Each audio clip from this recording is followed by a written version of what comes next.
Hi guys! Welcome back to my channel and please follow me and like and share na rin sa lahat ng aking video.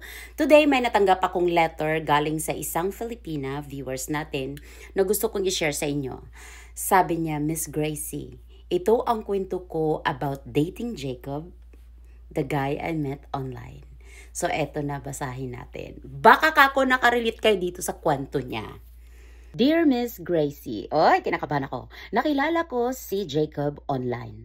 After weeks of chatting, finally nag-decide kaming magkita in person. Woo! Kinabahan ako pero sobrang excited din. Siyempre, nag-ayos ako, nagpaganda ng hugas ng kike. Nagdamit ako ng maayos. Sa isip ko, baka may pa-flowers, baka bongga ang first date namin, at saka baka may pag-gift pang pera. Charot lang. Nung nagkita kami, okay naman siya. Very gentleman and nice. Kumain kami sa isang restaurant at honestly, ang saya at ang dami naming kwento at katatawanan. Feeling ko this is the start of something good for me and him. Oy! Something good baka mo. Pero Miss Gracie, ito na yung plot twist sa story ko. Dumating na yung bill, iniisip ko na kukunin niya agad. Kasi as a gentleman, syempre iniisip ko na babae ako, lalaki ang magbabayad sa first date namin. Iniisip ko syempre, si Jacob na ang kukuha at magbayad. Pero hindi, naku te, takbo. Tinapat niya yung resibo sa gitna ng mesa. At sabi niya, shall we split the bill? Ay, atay! Shoot, ang inames. First date pa yun, ha? O, diba? Pero mabait si girl. Medyo nagulat ako. Oh my God, first date pa lang namin, hati agad kami sa bayaran.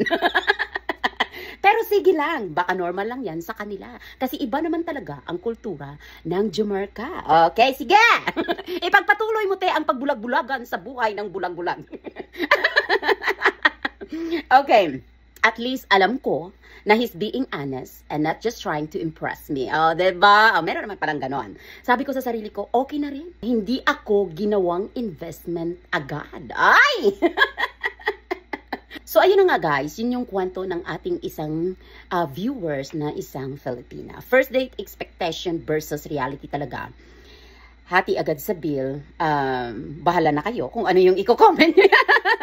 At baka kung kaya niyang makipaghati ngayon, malay mo, in the future, maging sila at kinasal, kaya niya ring makipaghati sa buhay. Charot!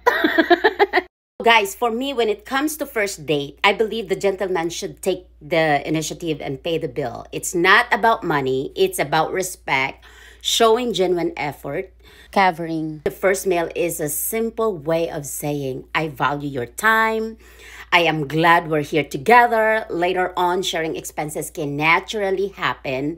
But for the very first time, first impression, I think the guy should step up. It's just me. Every woman is different. If he can afford to pay the first dinner date, how can he provide the future? It's just me, okay?